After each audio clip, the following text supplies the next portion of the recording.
Bob Seeley, and I'm playing Boogie Woogie.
Well, I'm Bob Seeley, originally from Detroit. I live in Florida now, but I grew up in Detroit, which was a great city back in those days. It was the arsenal of democracy during World War II.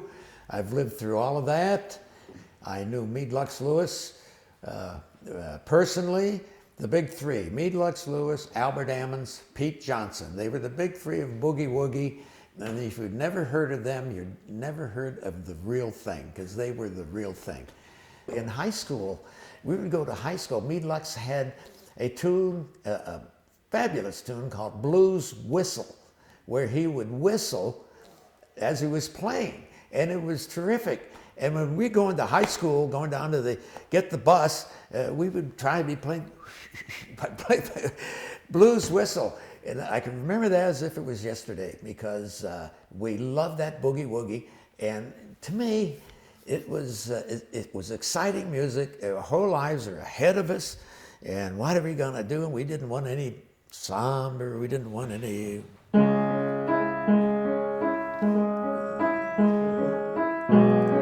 You know, that's great stuff, but we wanted something very exciting because life was exciting back then. This was during World War II, and everybody was getting into that war. They were taking people in at 18. When I was 17 and a half, the war ended, so I didn't get into that war. I got into the Korean War. There's always a war you can get into if you just last long enough, you know. My teacher, Dudley Highwood, I'm very glad I had him instead of a woman teacher, because in the beginning, I probably wouldn't have kept it up, but Dudley Highwood he knew how to handle boys, and he was very funny, you know, he'd tell us some jokes and that. And then he turned me over to Rebecca Feinberg, who was a classical teacher and very strict, and she would play with the Detroit Symphony Orchestra, when they needed somebody to sit in, when the regular pianist, Margaret Monabach, couldn't make it. And Rebecca was very strict, and it was classical music, all classical. And she taught down at the Detroit Institute of Musical Art, where you go in and there's a hallway of benches, and you'd sit there, and there's always all of these music studios. And you'd go in and you would hear like, and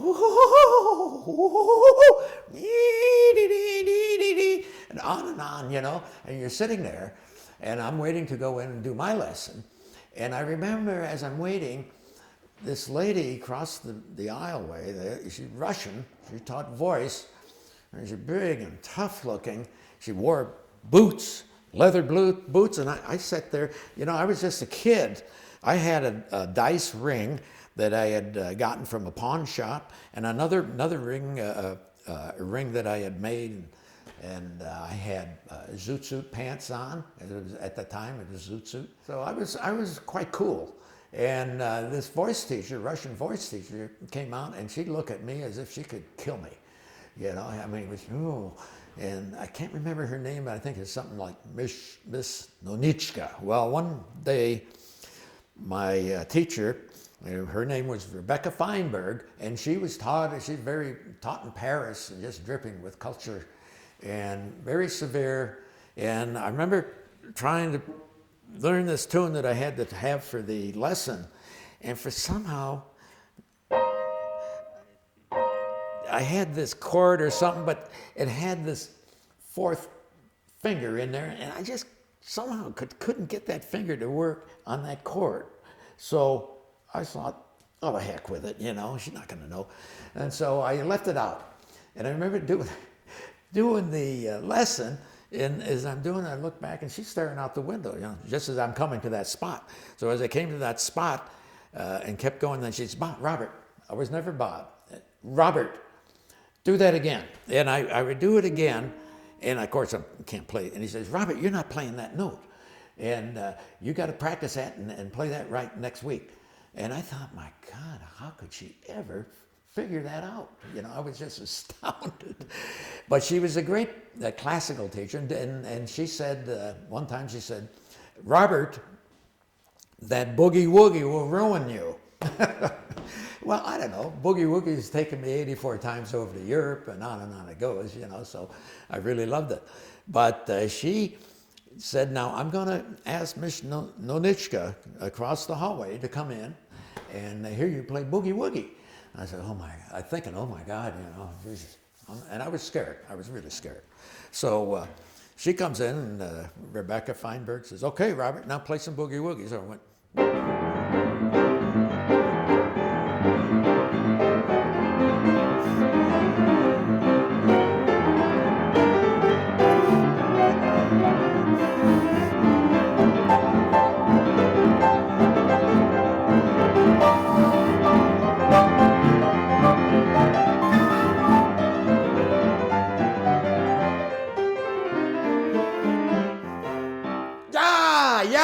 Yeah, she loved it, you know. Hey, how do you like Boogie Woogie, huh? You know, Boogie Woogie, I lived through the era of when Boogie Woogie came on. I'm 88 years old. So, what's good about that? You know? I live down in Florida, Holmes Beach. They call it God's waiting room. But, you know, what can you do? But I grew up and I saw all these three guys who are fabulous Boogie Woogie piano players. There's Meade Lux Lewis, Albert Ammons, Pete Johnson, and they were the genius of Boogie Woogie. They were fantastic, and I was playing classical until I heard those guys. And I got to know one of the most famous guys was Meade Lux Lewis, and he wrote a tune. It's called Honky Tonk Train Blues, and John Hammond was a guy who heard it, and he had lots of power, so he was doing a Carnegie Hall show with a lot of these African-American musicians, and he got Meade Lux Lewis in there to do his, and from there on, the Boogie Woogie became America's most popular music. And now it is America's most forgotten music, so we're not going to let it go down. We're going to do the Boogie Woogie, and I think I'll start out with this Honky Tonk Train Blues, because it has a very difficult bass, and You know, I only have so much energy, so, you know, I can do it.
I don't know if you've ever been to a black church, but whenever I go to church, it's a black church because it's just great the way they do it, and it's all rhythmic, you know.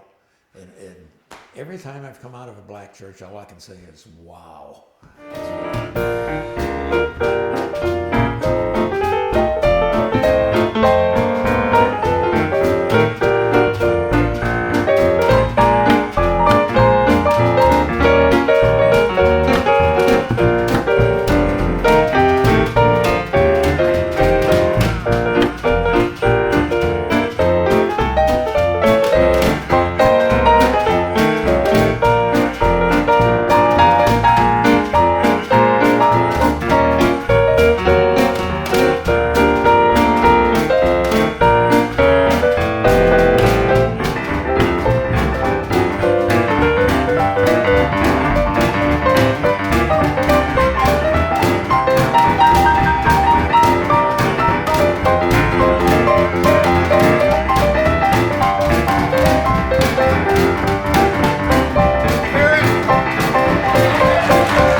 Not too many of you went to church today.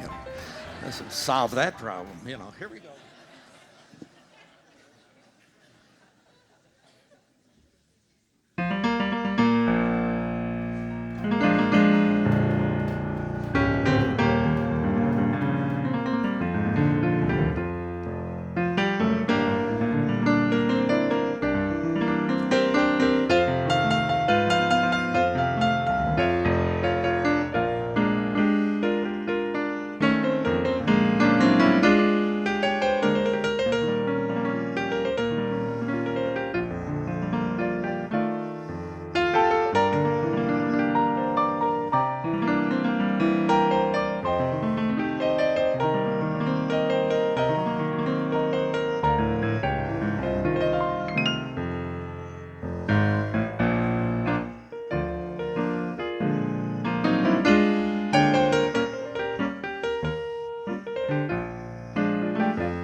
will keep going. It'll always be here. It might not be always be the most sought after music. I call it America's forgotten music, although they're doing it in Europe. And the Europeans can feel the freedom of this music, you know, and the push to it, how it's going on and so on. They're all over Europe, these guys, you know, and they're terrific. And so that's got to say something about the music. You know, there's something in that music that grabs people, and it certainly grabbed them over there. And I would guess that there must be a boogie woogie piano player in Japan and maybe in China and elsewhere. Because once they hear it, these piano players, they go for it. And they're really good. If anybody knows what we're doing, let me know.